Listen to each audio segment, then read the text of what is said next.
Okay, we're going to go ahead and call this to order.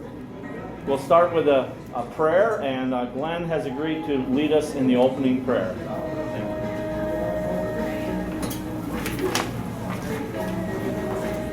Okay, let's pray.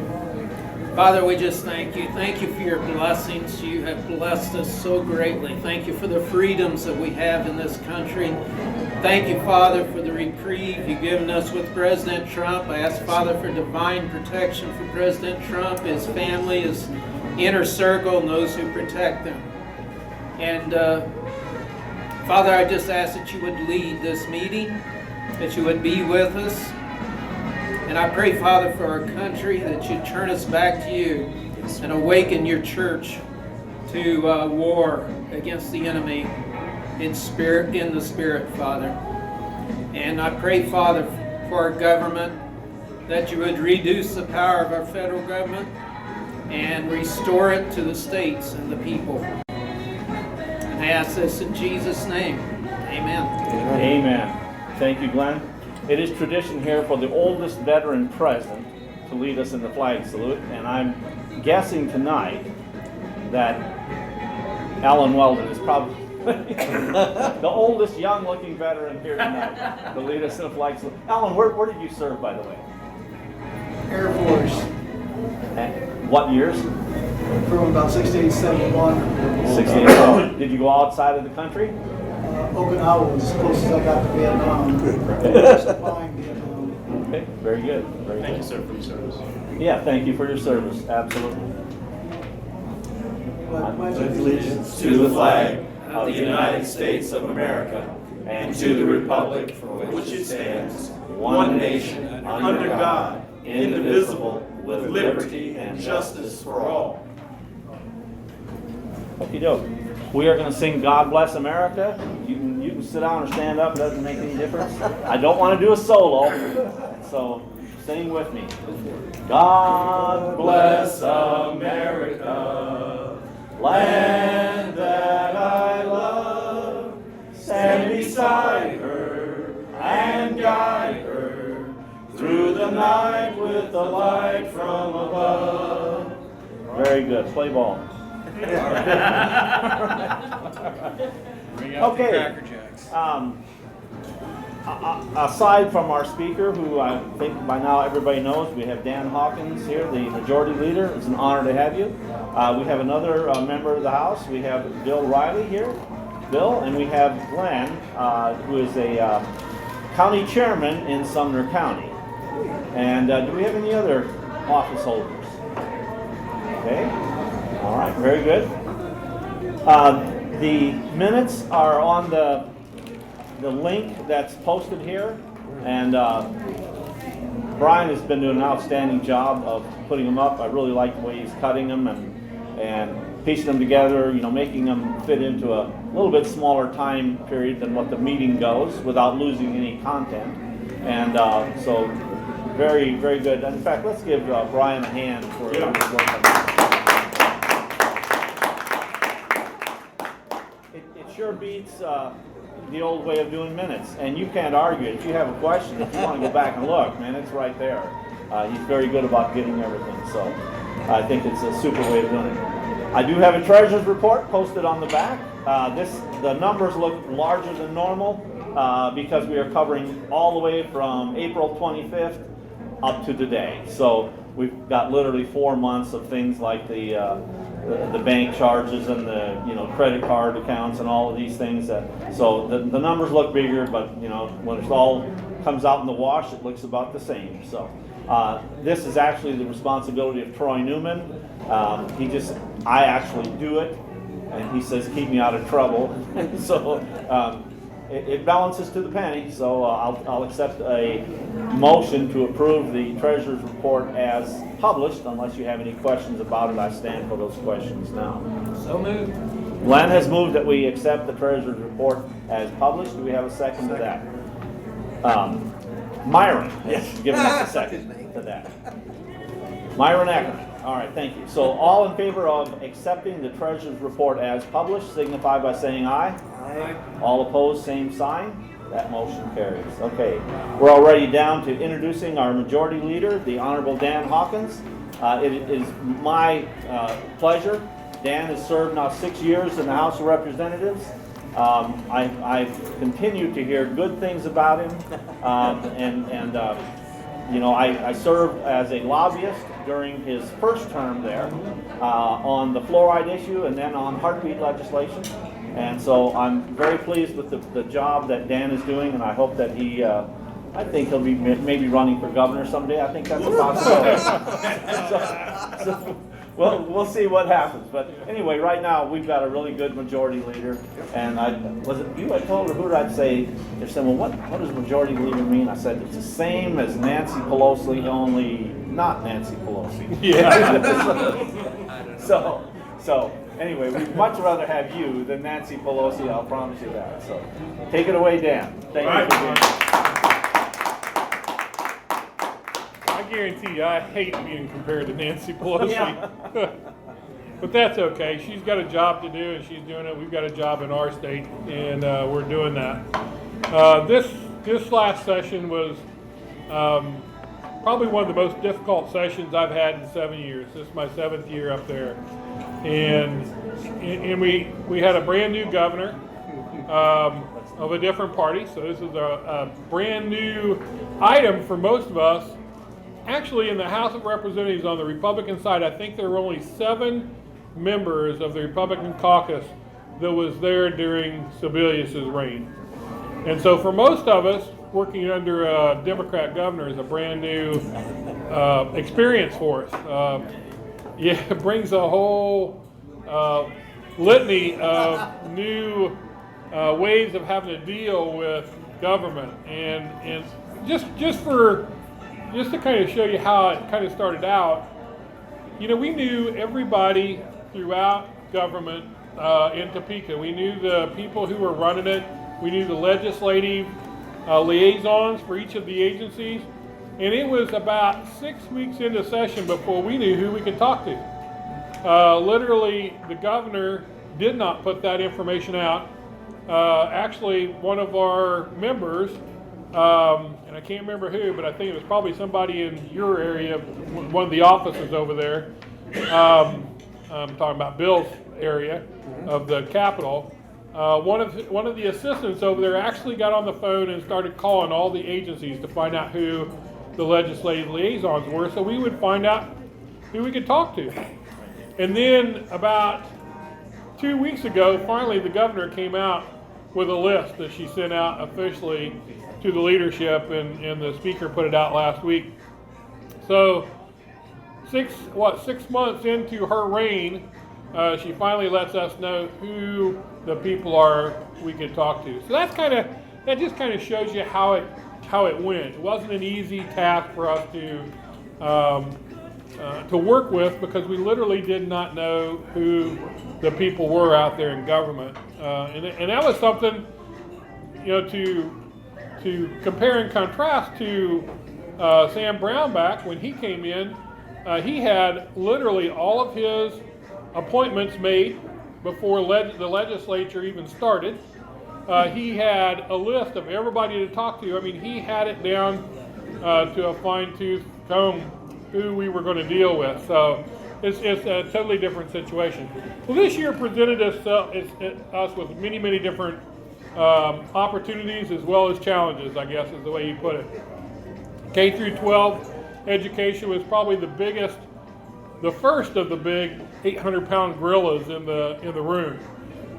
Immediately, you know, the governor came out with what her idea was to fix K through 12 with the courts. The House kind of took a different tack.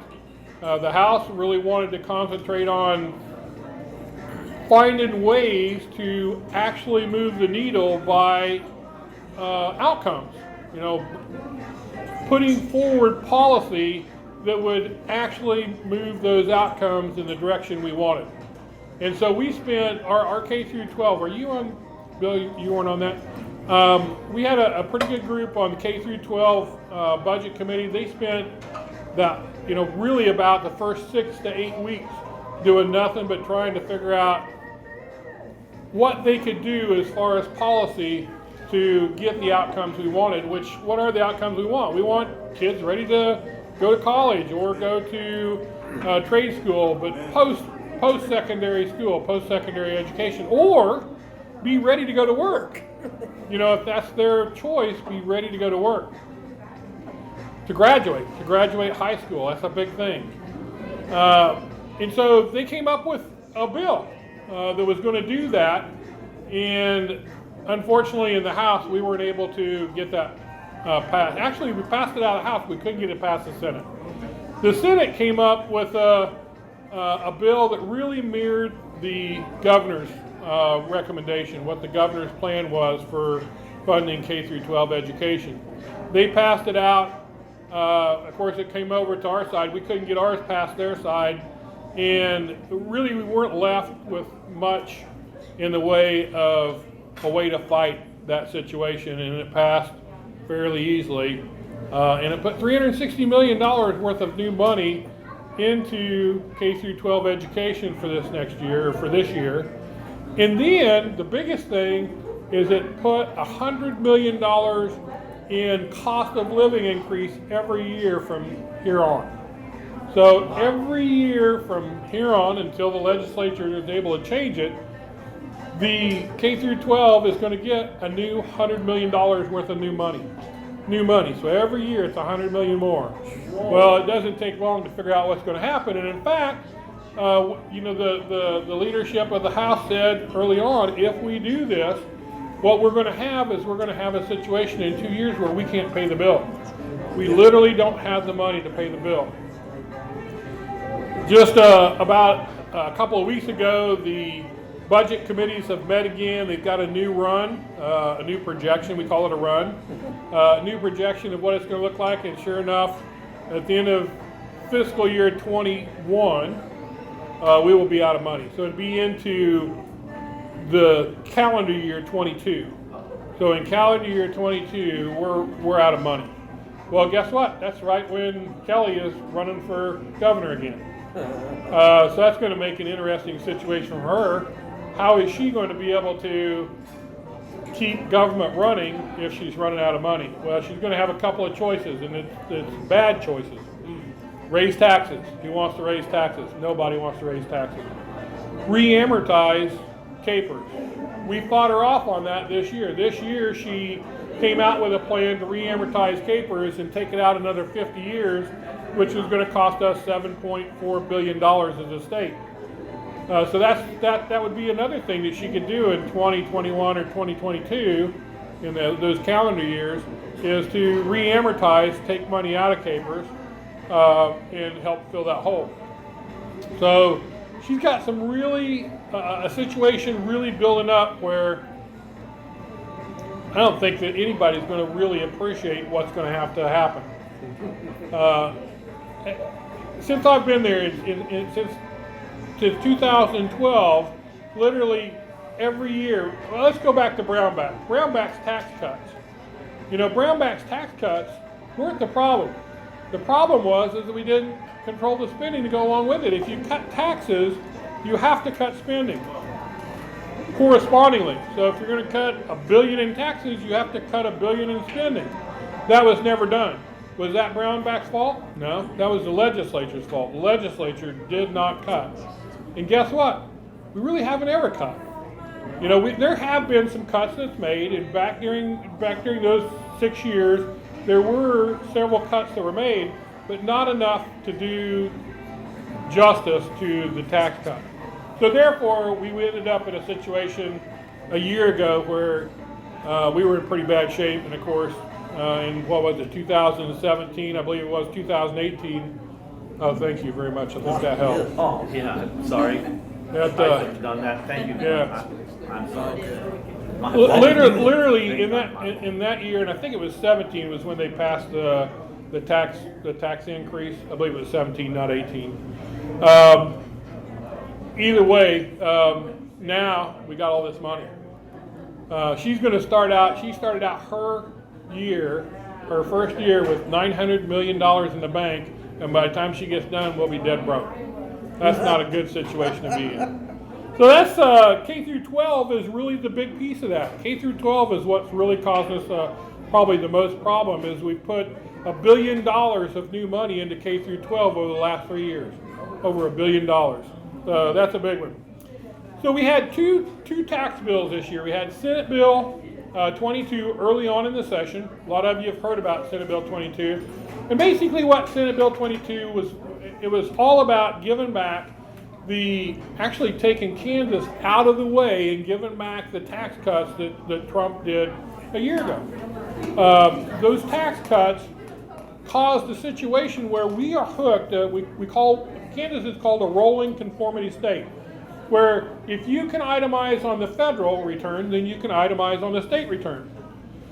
Well, with their tax cut, they upped the standard deduction to $24,000 for married filing jointly, which means that most people truly can't, if they can't itemize on the federal, they can't itemize on the state. They talk about that tax cut going to the rich. Truly didn't. It went to the middle class. The rich still get itemized. So all of that narrative out there by the news that it's the fat cat rich that are getting this deal, it's not. It's really hurting. It's hurting the middle class because we can no longer itemize because we can't itemize on the federal. That was the big purpose of it.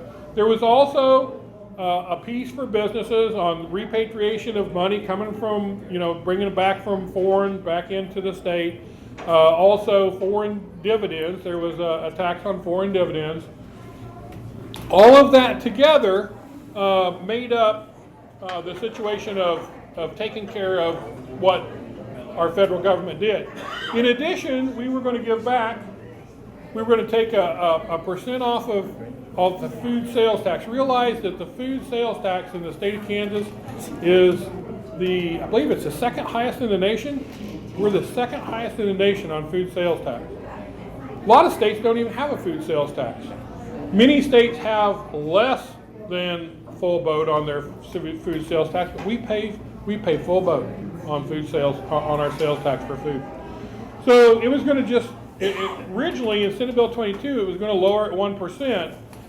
Then in the later version, in the second version of the tax bill, it was actually hooked directly to the internet sales tax. So all of those remote sellers who are outside of the state of Kansas, who are selling goods into the state of Kansas, currently there's no sales tax collected on those. None. Well, I shouldn't say none. Actually, about 90% are actually collected because it's Walmart, Amazon, all of those big sellers are already collecting, but it's the small sellers that aren't. They aren't currently collecting. And the reason why is because our tax code basically said on our tax form, it had a line item that said, how much have you purchased in internet sales over the year? And you were supposed to remit that automatically. Well, nobody did. But by law we were. So a lot of people said, well, that is a tax increase. No, it was already in the code. It's just what we were doing was making it to where we were going to collect it from the seller, not from the purchaser, so we would get the money like we were supposed to. So the internet sales tax, that money was going to go to buy down food sales tax. And actually over about a 10-year period, we'd buy it down to zero. So it would have been a good deal. Well, Governor Kelly vetoed the first one, vetoed the second one, and we did not have the votes to override her veto. On the second one, we never did. Actually, the Senate could not override the first one. It was the Senate bill. The second one was a House bill, so we got the first opportunity to try and override, and we come up 6 votes short. We have to have 84 votes out of 125 in the House to override a veto, so we couldn't do it. So basically, we have a situation where everybody in the state of Kansas is paying more taxes than what they should. If we would have got out of the way, we would have it's about $400 to $500 per family in tax savings that it would have been. So we lost those opportunities. We're going to go back next year. We're going to try it again. I guarantee you, one of the very first things that we'll do when we get back is to do another tax bill and try it again. Well, what's interesting is, so she vetoed all of those tax bills, which include the internet sales tax, and now what has she done? Just in the last 3 weeks, the Revenue Department has decided that they're going to collect sales tax from all those remote sellers outside the state of Kansas, which would be okay. However, they're messing up when they do that, because one of the Supreme Court provisions, the provision from the Supreme Court on Wayfair, was that you have to have you have to basically hold small sellers harmless. And so South Dakota, the way South Dakota did it, and theirs has been accepted, is they exempt the first $100,000 in sales tax. So that virtually that takes care of all small remote sellers, so they aren't burdened trying to figure out all of the sales tax systems across the United States. Or 200 transactions. Well, it was interesting today, I got a call from a person in Seneca, Kansas, a guy that sells, him and his wife have a small breeding operation, dog breeding, and they sell a few dogs a year. They got notice from the Revenue Department that now they're going to go back 3 years and collect sales tax from them for their online sales. Now they sell it online, but people come and pick the dog up, but they actually do the transaction online outside of the state. They're going to go back and they're going to try to collect that from him. And he called me and says, can they do that? And I said, actually, they probably can't. We can't stop them from doing that. Their rule is, I'm sorry, sir, is grandfather going back 3 years? They're going to go back 3 years. They are. So it's going to take us going back next year with the brand new tax bill and start this process all over. So the other problem is we're probably going to get sued as a state because of their the fact that they aren't exempt in that first 100,000. That's according to the Supreme Court. So we anticipate getting sued, and then we'll have to deal with that. Lawsuits aren't abnormal for the state. I mean, there's a lot of lawsuits, flying all the time. But why would you cause a lawsuit when you know that you're going to be out of compliance with what the Supreme Court has done? Our governor is pushing the envelope all the time. So that was a tough one to see happen, the tax. The next thing we had was Medicaid expansion. You all know that Medicaid expansion passed the House overwhelmingly, actually 69. There were 69 votes, and it was done in a really nasty manner. They basically said, we don't care what the rules are anymore, we're just going to do it. So we had a bill. It was a nurse practitioner bill, and that bill is a bill that I've worked on for 7 years. And this was the first year it had ever got to the floor of the House. And me being the majority leader, I was bound and determined we were going to get it through. So I've been working on it all this time. And people knew that. And so the people who were for Medicaid expansion were also against this nurse practitioner bill. So they chose that bill and they gutted it. We call it a gut and go. They basically brought an amendment that gutted the nurse practitioner language out of that bill, inserted Medicaid expansion into it to pass it. Well, immediately I challenged the germaneness because Medicaid expansion was not germane to that bill. Literally, the minority leader in the House went to the well and said, we know that the Rules Committee rendered the proper decision. We know it's not germane, but we don't care any longer. We're going to do it anyway. So that'd be like going out here anywhere in our state and say, we don't care what the law is, we're just going to do it anyway. We don't care about murder or rape or whatever, we're going to do it anyway. That's what they did. So they literally, by sleight of hand and by an abomination of the rules, put Medicaid expansion in that bill, passed it out of the House, sent it to the Senate. Luckily, we had a Senate that said, no, we're not going to do that, and they stopped it. We always had the governor before. We always had, Governor Brownback or Governor Collier who would say no to Medicaid expansion. We don't have that anymore. If that gets to her desk, she will sign it. It will become law. So thankfully, the Senate stopped it, and of course, that caused a lot of problems. I don't know if you heard about the banners being unfurled from the 5th floor with 4 of our names on it, and leaflets dropped from the 5th floor with blood all over them saying that we had blood on our hands. That's what the Democrats have come to today. They no longer want to work in a logical manner. They truly want to take everything into their own hands and just, be as nasty as they can, and they're doing a good job of it. They truly are. The good thing is it doesn't bother me. I don't care. Let them do it. We'll just keep driving on, and we'll keep working.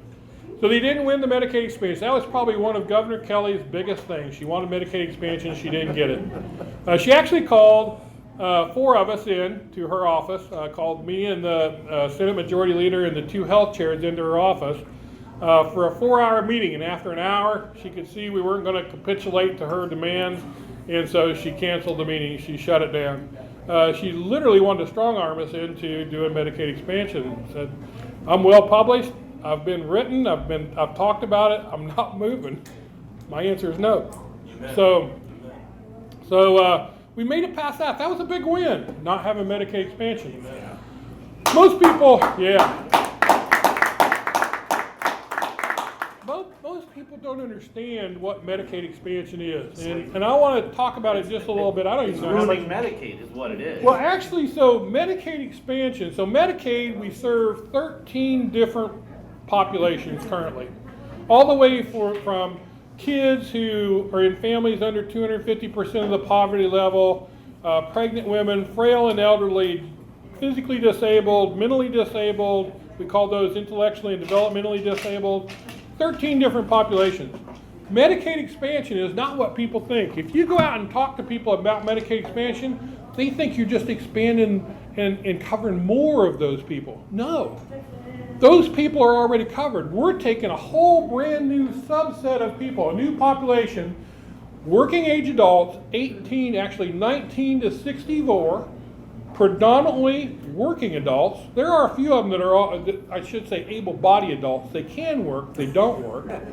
If they work, get this, if they will work 32 hours a week at a minimum wage job, they will make enough money that they wouldn't even qualify for Medicaid. They would be in the ACA, fully subsidized. So these are people that truly don't want to work. And I know some of them. Can, but they don't want to. They don't want to. They can work, they don't want to work. Well, it should be their choice. If there's people that do that for many reasons.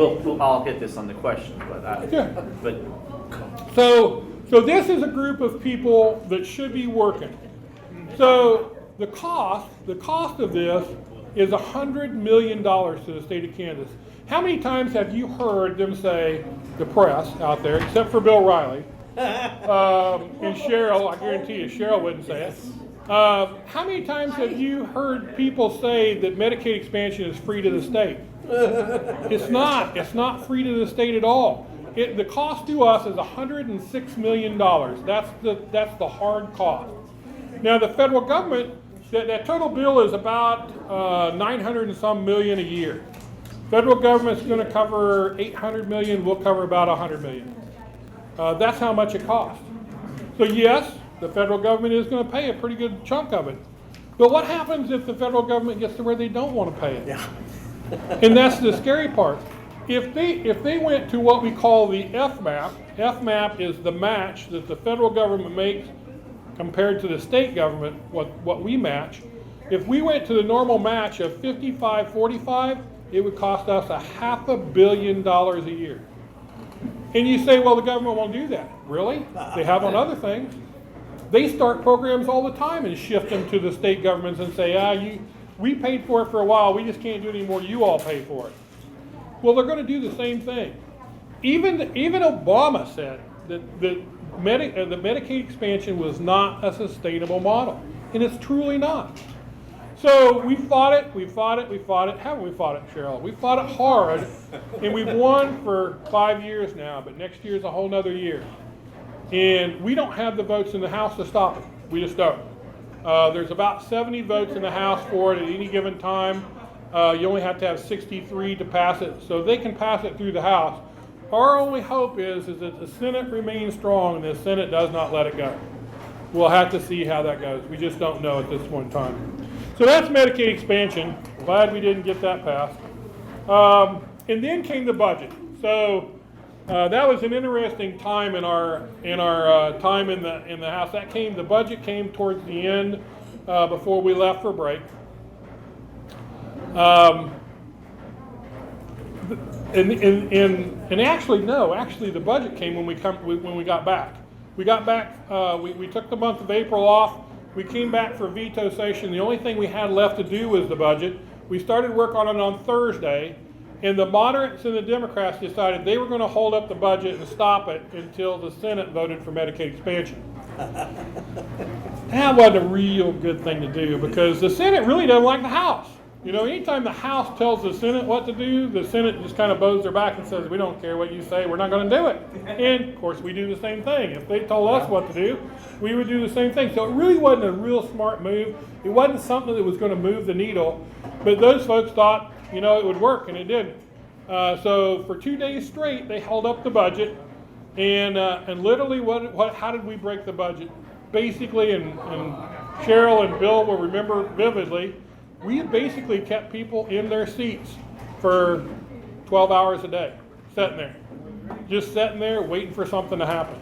And we would take a break. I can remember. I learned that early on in my career. Back in 2013, my very first year was Ray Merrick was the speaker, and we would sit there until 3 or 4 o'clock in the morning. And I'd go up to Ray and I'd go, "Why are you doing this?" He said, "You'll see soon enough." He said, "This is how we're going to get this stuff done." Well, this is how we got it done. We literally kept people sitting there all day Thursday, all day Friday, got into Saturday, and finally by Saturday, we'd stayed until midnight Friday night. By Saturday, people were starting to get irritated. And when people start to get irritated, things start happening. And by 5:30, we said, okay, it's time. You know, people are getting upset enough. I think we can move. And so we brought it up for a vote, and we passed it. That's how we got it done. Did we like that budget? Oh, heck no. That budget spent a lot of money. But the Democrats were basically going to hold us there at $44,000 a day until they could get Medicaid expansion. And Medicaid expansion is not worth anything.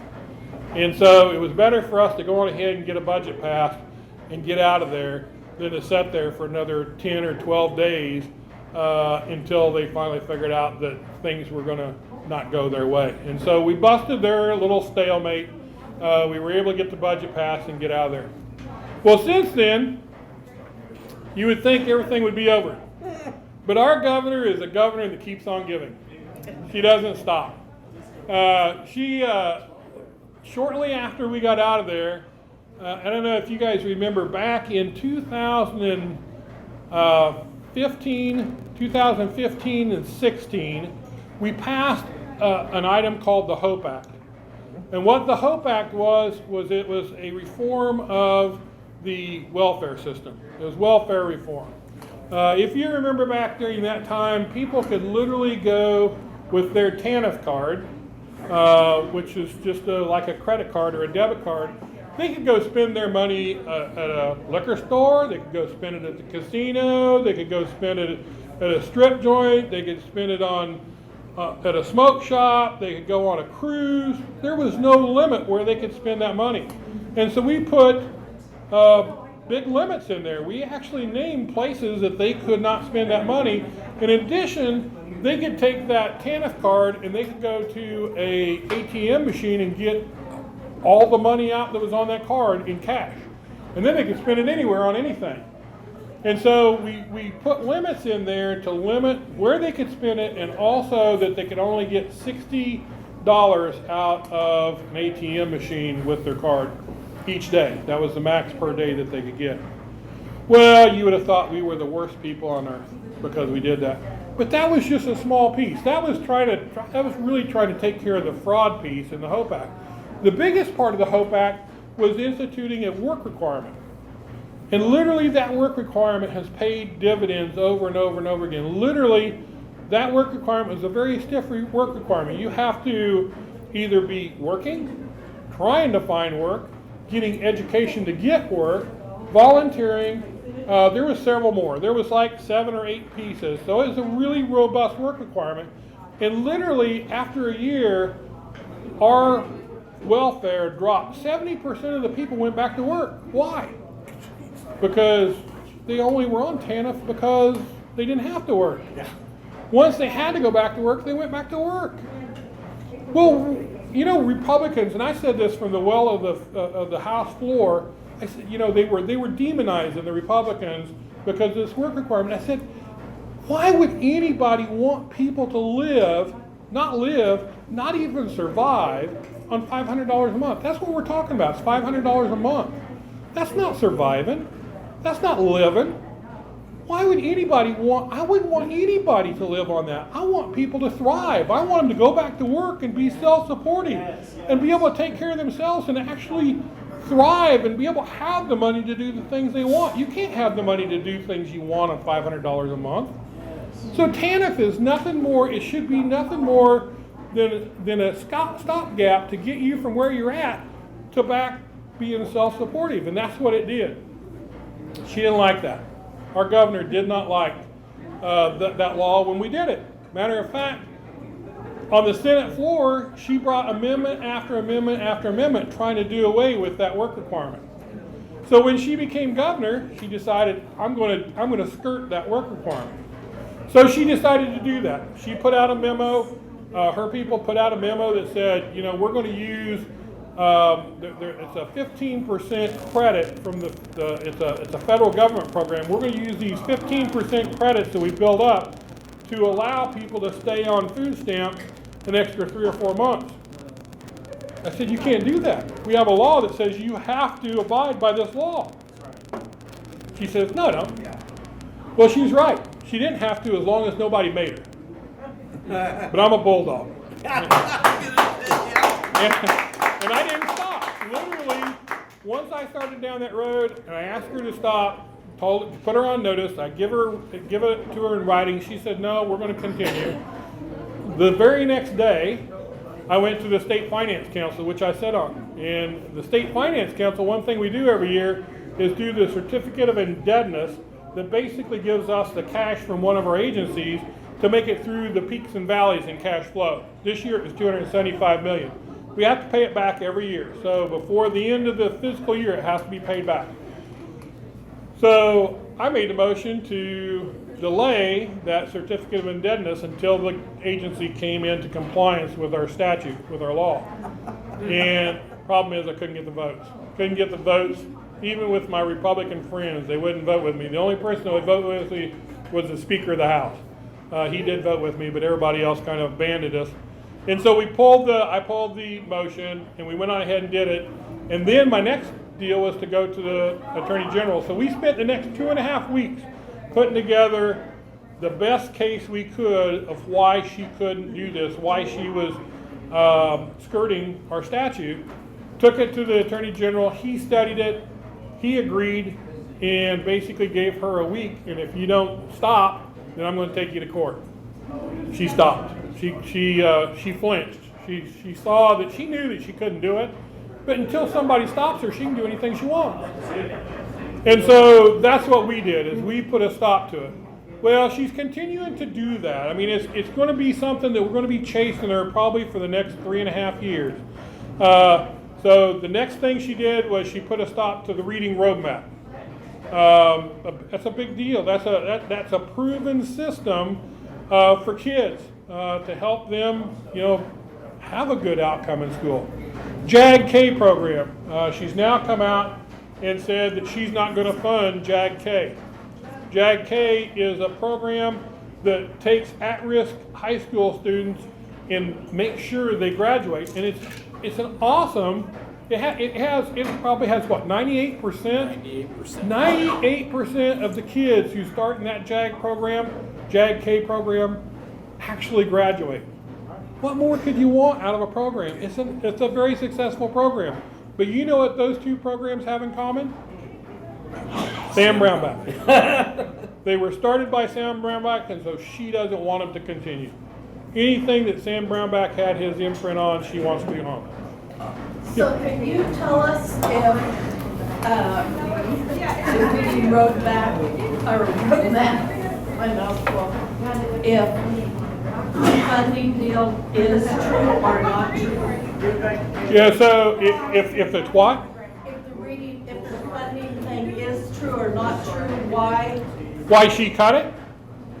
She's saying that Yeah. back from 2014, Yeah, so there was in Why 2015, did it take that long? so in 2000, well, what she's doing. So in 2015, there was an audit done of the reading roadmap. And that audit wasn't a good audit. They had several problems. But that company that was administering it went in and fixed those problems. And those problems are long past. Those are 4 years in the past.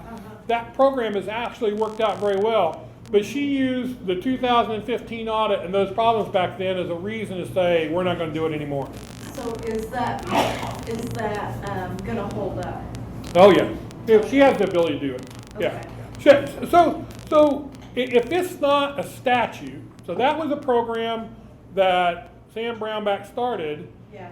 And as long as we fund it, it'll continue. But literally, she controls that TANF money. TANF money is what pays for that. And she controls that TANF money. And she's just saying, I'm not putting any more TANF money into it. So what's gonna happen with them controlling the money and doling it out to the school now? Well, it may not go to the school. Well, that's what It- Laura But Howard TANF said money is is gonna federal happen. money.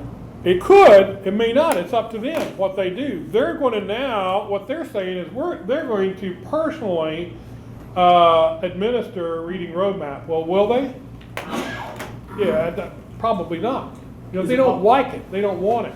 Is it possible to, and I know, Yeah, at the end of the day. hold on. Dan, we're getting to the point where we would Okay. typically open up for Q&A. Yeah, sure. Are you ready for that? Yeah. Have you covered all the points you want to Oh, cover? heck, I could talk forever. I know you could, and you're very interested. Yeah. Mr. Chairman, I apologize. No, we'll go ahead. You're the first question. Yeah, go ahead. Just piggybacking on there, sir, is it possible to create legislation for the Sure. roadmap? Of course, Absolutely. it's gonna get vetoed, but then veto session. Absolutely. No, that's what, so literally next year when we get back, Yes, sir. if it's something, if that's going to be a priority for us and we decide we want to do it, we create legislation that says reading roadmap will happen. We fund it through appropriations and then she can't stop it. Yes, sir. But right now she can because it's just a program. It's not statute, it's just a program. Gotcha. And she controls that. Same thing. It's the same thing with the JAG-K program. So the JAG-K program, we will probably, although that's in statute, she's basically cutting off funding. We will go back and we will fund it next year through appropriations instead of TANF. She controls TANF, and that's what it's funded with. So she's taking TANF away, but they've got enough money to keep it going this year. Next year, we will need to fund it with appropriations to keep it going, and that will stop her from killing that program. Okay, Myra's got the next Yeah. question, but TANF, what is the acronym? TANF is Temporary Assistance to Needy Families. That's welfare. That is welfare. Okay, TANF is Myra, welfare. go ahead. Now, since both of these are funded with TANF money, what can she do with that money? Well, so we have, actually it's very specific in the federal guidelines what TANF can be used for. And I can't tell you what all, but she can't just use it willy-nilly. It has to be used according to the welfare guidelines. Okay. But we have a lot of TANF money that we've never used. We probably have 25 to 30 million of TANF money sitting there. Wow. So we've got, and that's why we were using it for these reading programs, because they truly do something. They move the needle. Yeah. They get, JAG-K gets kids graduated. 98% of them that enter that program graduate. It's an awesome program. So can we create a theme or a thread there that the Democrats led by Governor Kelly don't, and I mean, this is like the social media war, this is a grassroots, this Yeah. is everybody coming to the Oh, yeah. well. This Yeah. is like the straight PR campaign, that they're against education, discriminatory, because it affects certain demographics. Sure. These are programs that we need. Absolutely. These are programs that are 98% successful. Yeah. They're done on budget, on time, within cost, we have it. But because she is diabolically and diametrically opposed to success of Yep. Kansans, she's willy-nilly chopping it off. Absolutely. And then the question is, when's the appropriate time to do that? Next year when we're working on it. Yes, sir. And then we nail it with that. Yes, where people understand. If we did it now, people have a short memory. People forget. You realize that the Senate, I'm just going to pick on the Senate. The Senate's not a bad place. But the Senate does whatever they want for the first 3 years of their 4-year term. Their last year, they're very conservative people because now all of a sudden people are going to remember what they did. So we have to do things fairly close to when we're going to need it. because otherwise people will forget why we did it. So next year you can bank on social media lighting up about TANF and about, not TANF, but the Reading Roadmap and the Jack K program. Okay, Jason has the next question. Okay? Oh, I'm sorry, did I miss someone else? Okay. Go ahead, Jason. So we're going to try to get you 6 more votes in the House this next election cycle. And with those 6 votes, I always wondered about school choice, and that never seems to get very far in Kansas. I know Yeah. Rhinebeck had a property tax. Well, we got tiny pile of money there. We got we got one that's about $10 million. So basically it was a corporate a tax credit for school choice. It had to be at-risk kids, basically kids that were in the, what's the Title IX school or? Slow and Yes. reduced. Low Free and and reduced, reduced. free and reduced lunches. So they have to meet certain guidelines, but a corporation could put money into this program and get tax credits for it to send a child to the school of their choice. But that's the only choice we have.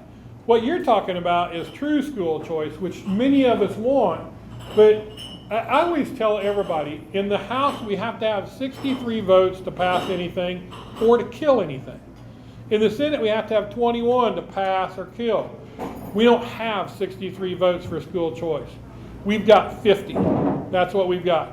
And where do I get that 50? Because we got 50 conservatives out of 84. We've got 50 conservatives.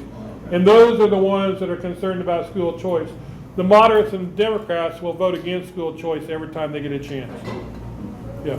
Okay, go ahead. I actually had a couple questions, but as far as Medicaid goes, so I really believe that Medicaid is kind of a lifeline for kids that otherwise wouldn't have health insurance. Right. So kids are already covered in Medicaid. Medicaid expansion does not cover kids.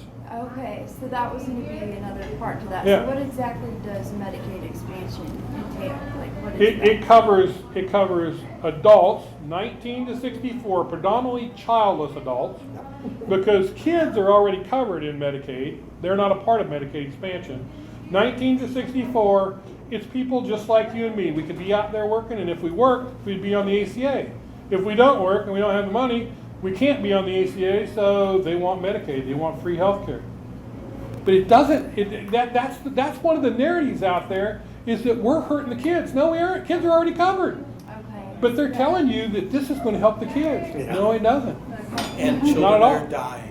Yeah, Children they're are dying. dying. Yeah. Children are dying. Yeah. Doesn't have anything to do with It's that. so believe it or not, and I say this over and over again everywhere I go to speak. Media leads you down a path that they want you to go. And you know it, and you know it, because we sit in meetings all day long, and then we read the paper, and what we read in the paper is nothing with what we saw in the meetings. They take snippets, and they give it to you, and they feed it to you, thinking that it's going to take you in this direction where they want you to go. Where this is where you should be, if you really knew the facts. And so I'll get calls from people that are mad, and they'll say, why didn't you do this? I said, well, let me share just a little bit more with you that you didn't hear in the paper, or you didn't hear in the TV. And once I tell them, they go, they didn't say that. No, they didn't. That is true. The representative has a question. Go ahead. Cheryl? Cheryl. You probably already know Thank you. it, but just so everybody knows. Probably not. Wichita has pulled a little tricky deal, and they have decided to feed every person in Wichita. And so we're going to Right. have to reinvent, go back. We were talking last night, Dr. Abrams, Senator Alley and I, and we're gonna have to do another formula about, instead of this Title IX. Right. So we can do our free and reduced, Yeah. because now our formula will be all jacked up. So Yeah, we Wichita really fed every kid this summer. Yeah. Any Well, kid that they're gonna wants- continue it on. They've been doing Yeah. that for 2 years. Yeah. Yeah, they're gonna continue it on, so that'll make a big difference in Yeah. funds. Glenn, you had the next question? Yeah. Is there any way to pass legislation or something requiring the schools to separate their budget to show how much money they spend in the classroom and how much on sports, and then give separate funding for those? Actually, you can see it now. We have a rep. His name's Joe Sywert, and you probably know who Joe is. He's out in Pretty Prairie. Joe is probably one of the best at this. On the Department of Education website, there's a budget at a glance for every single school district in the state. You can go into that budget and you can see exactly where all the money's spent. So you can actually go in and you can pull it out. And Joe would use that to his advantage, because when he would go to his superintendent, have a meeting with the superintendent, and they'd say, well, we need this, this, and this. And he'd go, well, look at this. And he would start showing them. They go, where did you get that? Yeah. It's your information right off of the Kansas State Education Department. And he used it to his advantage. He's probably one of the best at it that I've ever seen. The information's out there. We just have to know how to get to it and how to use it. I think Bill digs into that stuff. I got to tell you, I'm not a budget hawk. Truly not. You had us fooled. No, I'm not. When it comes to the numbers, I'm good at the overall policy, but those numbers, I'm not good at numbers. You sure had me fooled. So literally, our numbers people, our budget people, they're good at those numbers, and they know them inside out. So is it possible to separate the budgeting for sports and classroom? Yeah, it is. It is. You can actually see it in their budget. No, I mean, for the allocation Oh. made by legislation, can Yeah, it be so separated? Well, we just give them the money. Yeah, so that's the one thing people think. People think that the state gets to tell them where to spend their money. We can't. We have to give them money. It's up to the individual School board. school boards to decide how that money's spent. Can that be changed? Probably not in past muster, not constitutionally, probably not. Why would you want? Our job is to suitably fund education. Yeah. Now, there's What two does that meanings. mean? There's two meanings to that. Suitable means adequate and equitable. That's what the courts have said. So the courts have interpreted what suitable means, and that's actually where we got in trouble. When they changed their constitution and put suitable, that was the wrong word to use. Because now the courts decide what's suitable, not us. And until, truly, this is just a fact, until the legislature decides to bow their back and say enough's enough, then the court will keep giving more and more and more and more dollars to schools. Right now, as we speak, 63% of every dollar goes to K through 12 and higher ed. 63%. So 63, get this, so 63, write 63 down. 28% goes to Medicaid and social services. How much does that equal? That's 91%, right? That leaves 9 cents for the rest of the state. 9 cents out of every dollar to run the rest of the state. That's corrections, highway patrol, Roads. all, not roads, because roads have a whole different funding. But 9% for the rest of the state. And we steal from, they talk about KDOT and the bank of KDOT. We steal from KDOT. We do. It's a fact. There's no use of candy cone. We take money from there. So back when T-Works, remember when T-Works started? What was that? 12, 13, 14 years ago? So T-Works, they took 0.4 cents a sales tax on everything, all sales tax. 0.4 went into KDOT to pay for T-Works. That's what we're taking out.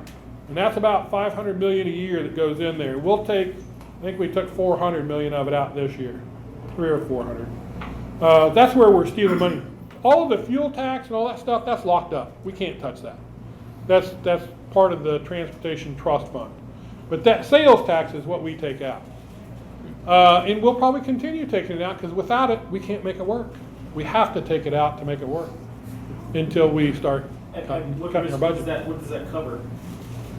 Well, T-word, that's what, What is that? that's what's actually covering all of the building, the road projects and stuff that we have over the state, all over the state. So when we have dilapidation on the roads and everything. It's like because that, we're taking that money out. it's because we ran into that in Hawaii. Just Right. for comparison, what does that budget look like in size compared to the education budget? I'm don't know. gonna assume maybe that's even larger. Huh? Oh, well, KDOT? well, the KDOT budget's big, but it's a separate funding. Most of that Right, comes from but federal. I know, Yeah. I know they're. I can't tell you, I don't know. That would be interesting. Yeah. Because I always hear that we're spending 60-some% on schools. Maybe that's not completely accurate if we. And well, when we're talking about 60, we're talking about the state general fund. General fund. General fund. That's not in the general fund. That's totally separate dollars. All funds. Yeah, yeah. Yeah. Okay. So my quick question was, when it comes to a balanced budget amendment or something like that, how do you get after this suitable, suitability, if you will, interpretation to fund the education system? Yeah. If the courts are saying that this is what has to be done and, you just have to keep pumping money to it, Yeah. is it possible to go in and create something legislatively and add language to that that can't be overturned as far No, as suitability no, goes? because it's in our Constitution. It's in the Constitution. Yeah, it's so- a constitutional amendment. That's exactly what it would take.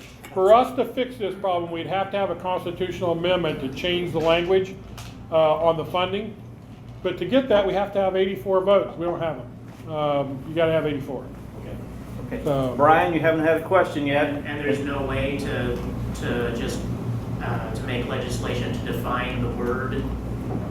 Not by statute. It would have to be a constitutional amendment. Because the courts, just the regular statute, the courts can just say it's unconstitutional. If it's a constitutional amendment, then they can't do anything about that. Do you know briefly what the amending process is? Let's say that Yeah. somebody wants to say, okay, here's what that means, and the persons who decide what that means are the House of Representatives. Then what would the process be? I mean, it still involves the House.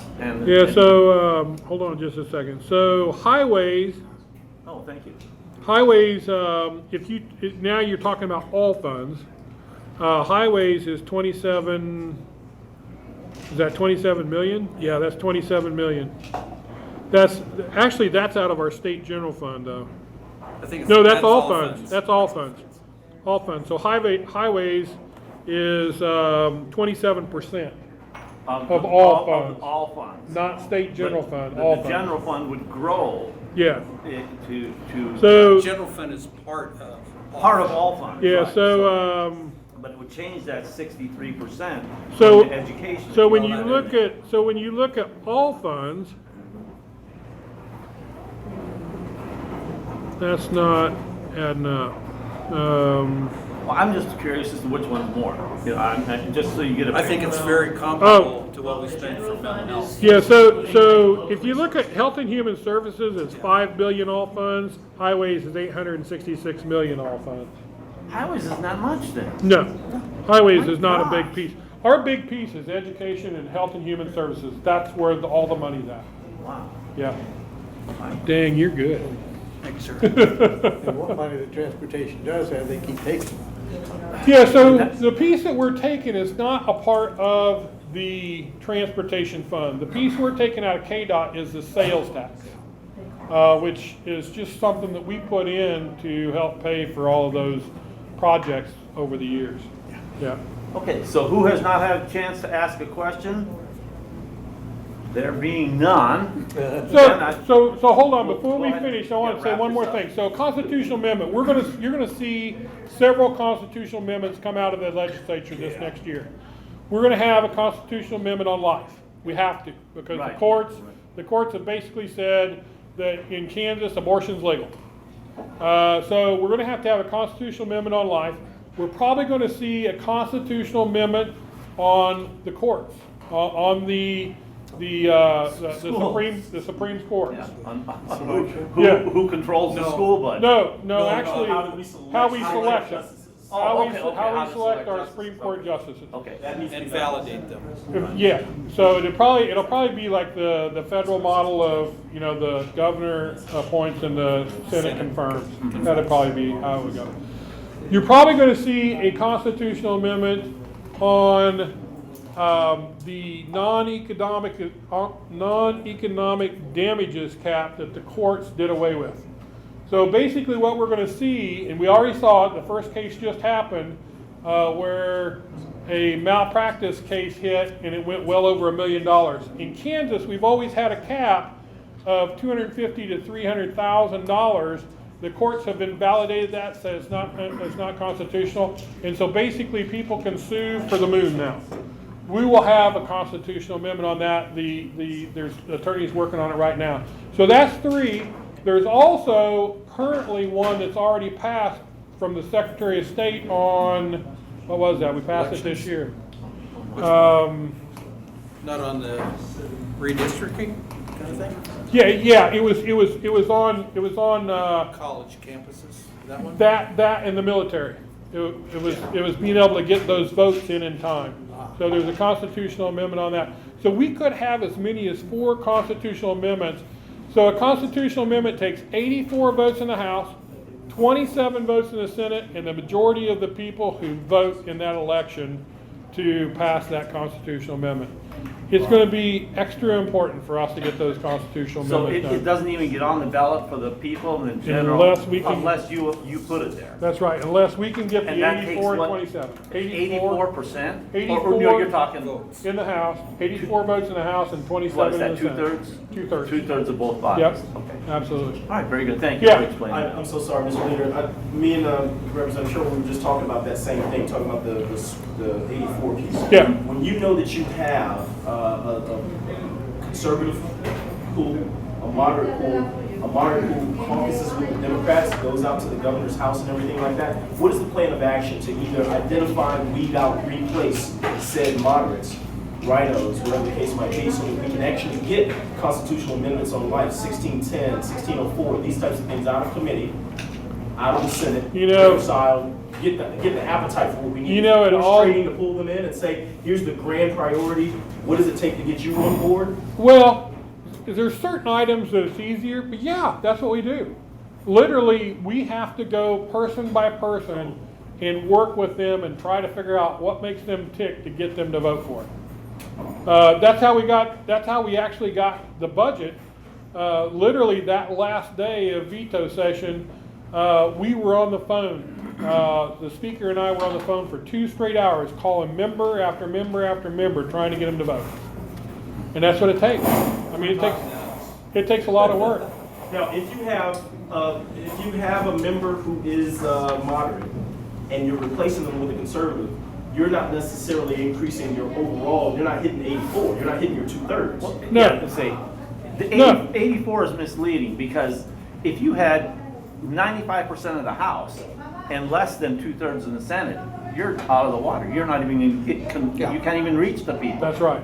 So that's a little bit That's right. misleading. You need But to what stay you're with saying, 2/3. but what you're saying is if I trade a conservative for a moderate, I didn't expand my base. We're at 84 now. We have 84 Republicans. We just can't get 84 Republicans to vote for it. But if we replace a moderate with a person that votes conservative, we're better off. We are better off. Yeah. We are better off. We I think still that's have to get to that 84. Yeah. So I'll give you a prime example. We had a bill this year.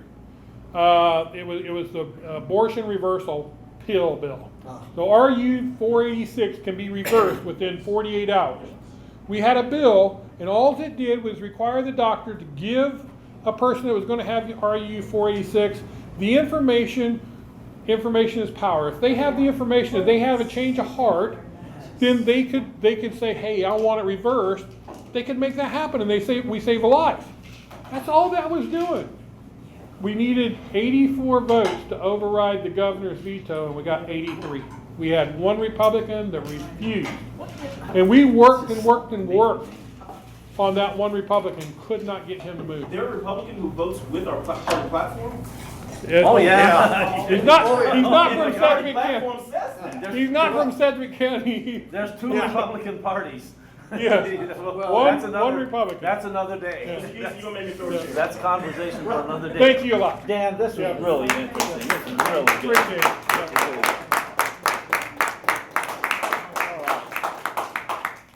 Outstanding, outstanding. We should have you back every year at least, for the legislative roundup. This was super. Okay, moving along, we're on the agenda item J on the agenda sheet here. I still need, or don't have to have them, but I still have some delegate spots open. If you are interested in meeting Donald Trump and interested in going to Georgia for 3 days in October, let me know. I have some things that need to be taken care of now if you want to do that. I don't mean immediately, but let me know before the September meeting. How much does that cost? So, are you interested? Are you serious? You're I interested? am serious. Well, then let's get you signed up. Definitely. Join the club tonight. And, our dues are so incredibly low here now, but there's expenses in going. You have to cover your own costs in going. We don't, we don't pay anybody's, not even the president or secretary or, we all have to pay our own way. You're gonna have to pay your own hotel room. One of our gentlemen mentioned tonight here that he priced hotel rooms. They're under $150 a night in Tennessee in 2015. Where this organization, we are a state organization, part of the National Federation of Republican Assemblies. The National Federation of Republican Assemblies, of which we are a part, put Donald Trump on the road to the White House. I mean, he went from being a nothing, not even an elected dog catcher, to winning second in our presidential preference primary. You never heard about him winning second because the way the news took it, Ted Cruz was going to try to clean the slate, and he had plans to do it, and he had all his votes counted and everything else. I don't know if you've read the story, or there's going to be a newspaper article on this real soon. In fact, here's a person helping to edit it. So anyway, Ted Cruz was not able to clean the slate, and therefore all of the news media said that Ted Cruz lost. Well, he actually got first place. He got more votes than Trump did. But Trump got second, and he wasn't able to get over 2/3. The ruling on the presidential preference primaries is that if any one candidate gets more than 2/3 of the votes, then there is no second place winner. The whole convention goes to that one, and then they are announced the winner. Some people feel that you don't have a winner unless you get somebody that gets 2/3, and that you should keep dealing and pushing and bargaining with whatever you have to bargain with, which is usually nothing but resolutions and things like that. But we weren't going to get there, and Trump had too many supporters, and Ted Cruz didn't show up. He sent his dad instead, his father, who we all know him very well because he serves as the National Federation of Republican Assemblies chaplain. So we already knew him, and we'd known him for many years, and it was like no big deal. And he's going to go speak in place of Ted while Ted's out campaigning somewhere.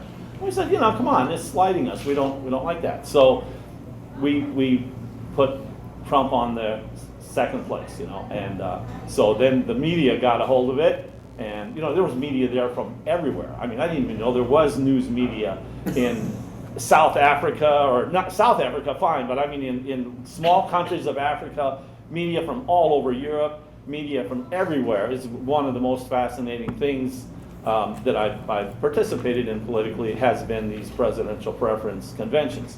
But you have to pay your own way, and so you're looking at $200 or $300 convention tickets. Then you have to, if you're going to go to the banquet, which you're not going to want to miss the banquet if you travel and everything. So that's going to be extra, and then the hotel room's going to run you about, $150 a night or something. But if you travel together, if you get a group and you can, take a rental car, something that would Suburban or something like that would carry.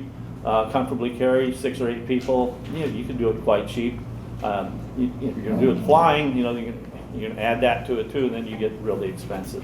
But I've always gone. I've never missed one. I just enjoy it so much. So I've split rooms with friends in Oklahoma who had an odd number or whatever. But I've done everything to try to make it as economically as possible. So if you want to go, and you haven't talked to me yet, talk to me tonight. Looks like we got one more here. If you Maybe, want I'll it, have maybe, to think okay, about it. yeah, okay. Yeah. Just, there's a lot to look at, Uh-huh. look at it online and so on. Yeah. And I think it'll be the most fun you ever have.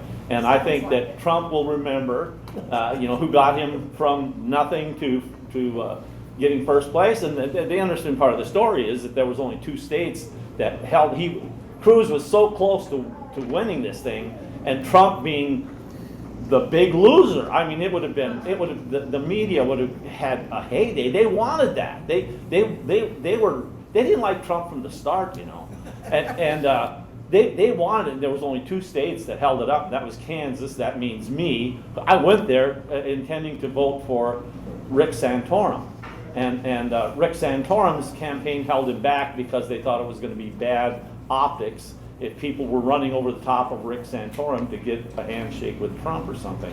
So he ended up backing out, but he was committed to come and speak.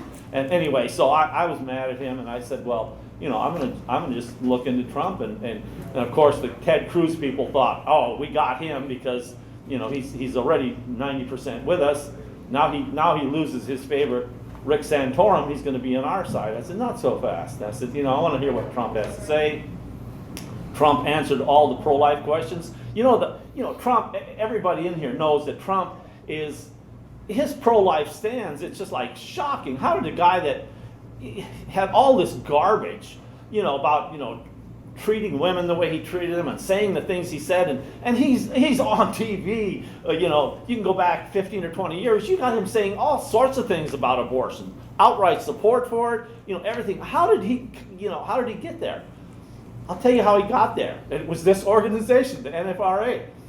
They were hoping that the way they were going to beat him up was to find him saying something on stage where there's 1,000 video cameras on him, but he can't say a syllable that's not going to be recorded. Mm-hmm. And the Ted Cruz people were trying to get him to say one thing where they could say, okay, everybody all of you delegates, you 91 delegates, Trump is weaker on abortion than Ted Cruz. And Trump was smart enough. This wasn't my doing at all. I mean, he was smart enough on his own. He knew. Now I had good conversation with him for about 45 minutes. But he knew ahead of time that he did not want to let Ted Cruz, he had no idea how close it was. He had no clue what the Roberts rules were or anything like that. He did not know that he was hanging by literally a spider web, a thread, and he was going to be gone, and the whole media would have been Trump is a loser, and instead of him being the winner. I mean, it was just that simple.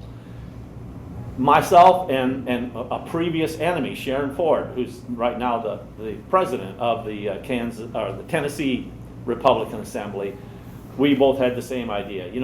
Ted Cruz offended us by not showing up, and Trump honored us by showing up, and they could not get him on the abortion question. Well, right now, Trump has done such great work, just recently, another $60 million was taken away from Planned Parenthood. You say, how this guy that wasn't even expected. I mean, he's better than Brownback, good grief.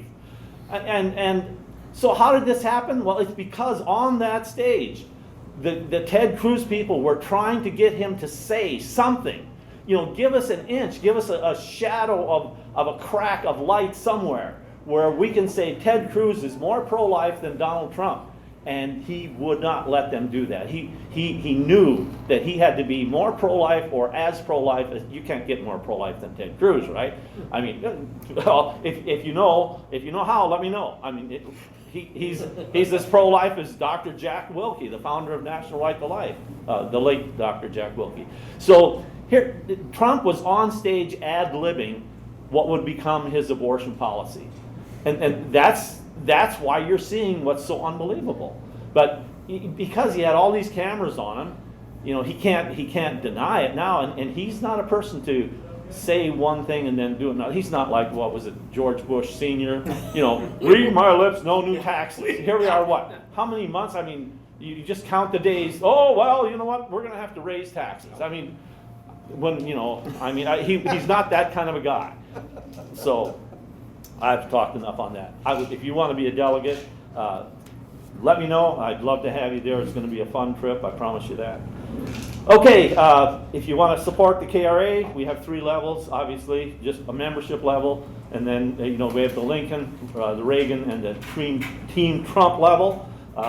We could sure use a few more Team Trump level donations, because we end up going through, you know, a modest amount of money in a year.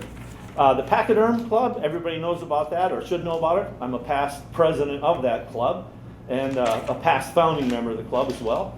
And anyway, we meet at the old Bank of America building, the Ruffin building, and tomorrow we have the Honorable Congressman Ron Estes. So if you haven't come as my guest at least one time, I buy your meal the first time, and then after that you're on your own. And of course, the Kansas Coalition for Life, the group I'm the chairman of, we are looking for help at the gate. I need lots more people, especially with us now being at both Trust Women and at Planned Parenthood. So if you have an hour a week and would like to do that kind of work, let me know. I'll put you to work. And then finally, our next KRA meeting down on item N is in September, and we have already secured and confirmed school board, the school board at-large primary winners, which is Sherry Logan and Joseph Shepard.